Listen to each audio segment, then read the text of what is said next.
If I asked you what was common between these very illustrious names, what would you say? Mr. Kumar Mangalam Birla, Mr. Motilal Oswal, Mr. Suresh Prabhu, Mr. Shekhar Kapoor, Mr. Piyush Goyal, Rakesh Jhunjhunwala. What do you think is common between these people from very diverse walks of life and professions? Two letters, two simple letters, C and A. Two letters so powerful that if you join them and put them before a name, it not only becomes a professional qualification, but it represents willpower, dedication, intelligence, and the ability to march on come what may. To the rest of the world, these two letters mean chartered accountant. But to me, it means something completely different. Committed achievers. Let me tell you a story about a committed achiever. A young girl was wrongly prescribed penicillin for a common cold. What happened was that she became visually impaired. A 9-year-old became blind. She decided to become a chartered accountant. Her name was Rajni Gopal. So what if she was visually impaired? The world may think of it as a handicap, but she did not. In another story, the daughter of a man who sold coffee outside Borivali railway station on a bicycle decides to learn English in the 7th standard. And she fails. Tries again, fails again. She goes on to become a chartered accountant. Did she ever think that language would be a barrier? She did not. Did she ever think that her financial status would be a barrier? She did not. All she wanted to do was become a chartered accountant, a committed achiever. The only place where achievement comes before commitment is in the dictionary. It was this commitment to achieve that led to the formation of this organization that would change the economic structure of this country forever. ICAI, the Institute of Chartered Accountants of India. The leaders of this nation were visionaries. They knew the role chartered accountants would play in developing the country, which is why on the 1st of July 1949, a year even before the Constitution of India was formalized, an Act of Parliament gave birth to ICAI. Today, ICAI counts itself amongst the oldest professional institutions in the country. Born as a regulator of accounting profession to aid the economic growth of the nation, it is the second largest professional accounting and finance body in the world in terms of members, with a current roster of about 2.5 lakh members and counting as I speak, with a presence of about 71,000 female chartered accountants and 3.5 lakh girl students.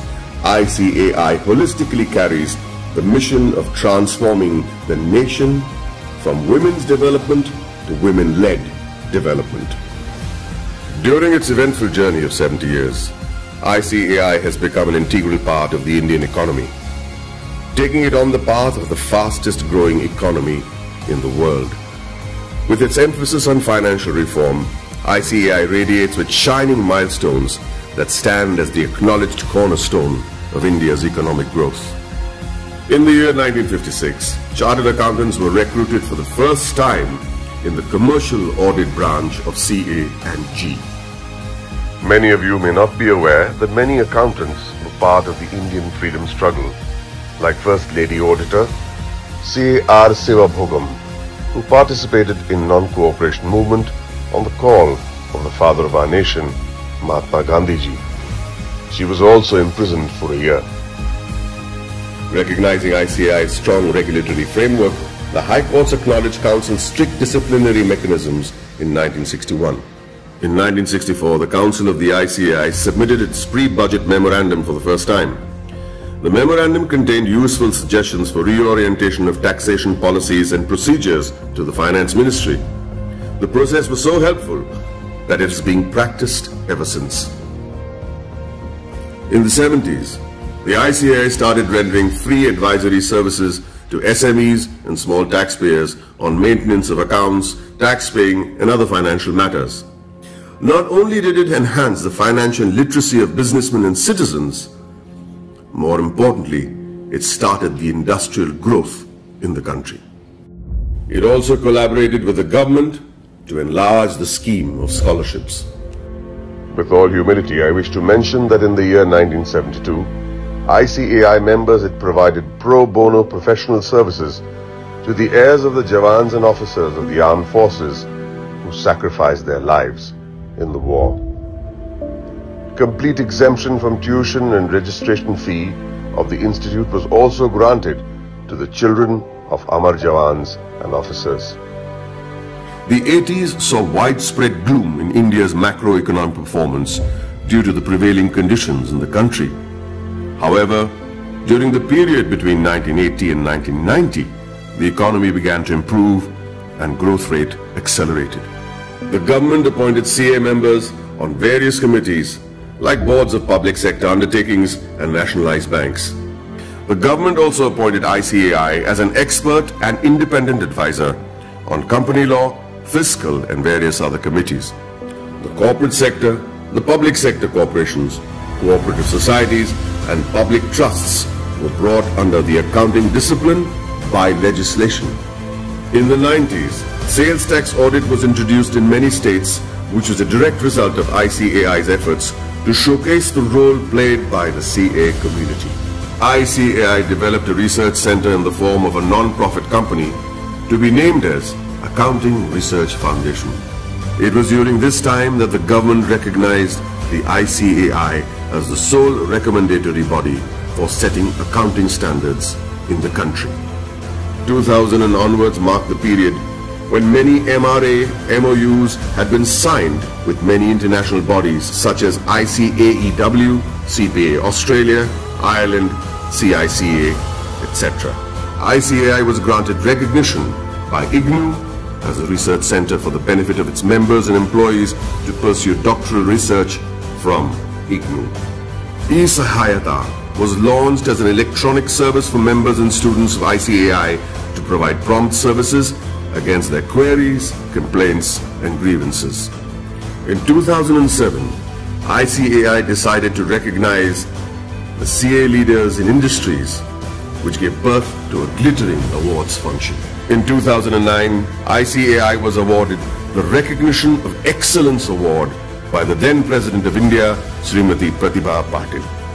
In the year 2014, the Honorable Prime Minister of India, Sri Narendra Modi, nominated ICAI for the Swachh Bharat Abhiyan. Under the banner of Swachh Bharat Abhiyan, Swachh Vidyalaya Abhiyan was launched in the year 2015 to provide separate toilets for boys and girls in all government schools throughout the country.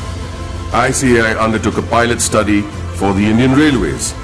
The in-depth cost analysis helped in streamlining the running of the railways. Considering the importance of the legislation, namely black money, and the imposition of Tax Act 2015, CBDT decided to go all out and conduct workshops with ICAI to clarify any doubt the assessees may have had. ICAI was chosen as the preferred institution to partner with the Government of India to create awareness and maximize the potential of the Income Declaration Scheme 2016. ICAI, jointly with the Ministry of Finance and the Ministry of Commerce and Industry, organized events at more than 470 locations across the country. It was attended by more than 42,000 citizens, including chartered accountants, company secretaries, advocates, and members from trade and industry. ICAI's contribution to the scheme was acknowledged by Shri Arun Jaitley, Honorable Minister of Finance and Corporate Affairs. For the benefit of its members, ICAI established the Indian Institute of Insolvency Professionals of ICAI. ICAI extended its technical and infrastructural support towards the accounting reforms of various government offices. This meant moving from cash to accrual system of accounting after assessing the tremendous positive impact on national financial reporting. It was also an important year for the Indian economy, with GST being touted as the game changer, leading to one nation, one tax. ICAI, as always, was there to partner the government towards effective and smooth implementation of GST throughout the nation. As a result, ICAI and CA members became a proud knowledge partner for GST success. For a clearer understanding of GST, ICAI carried out more than 3,000 programs benefiting more than 2.5 lakh participants.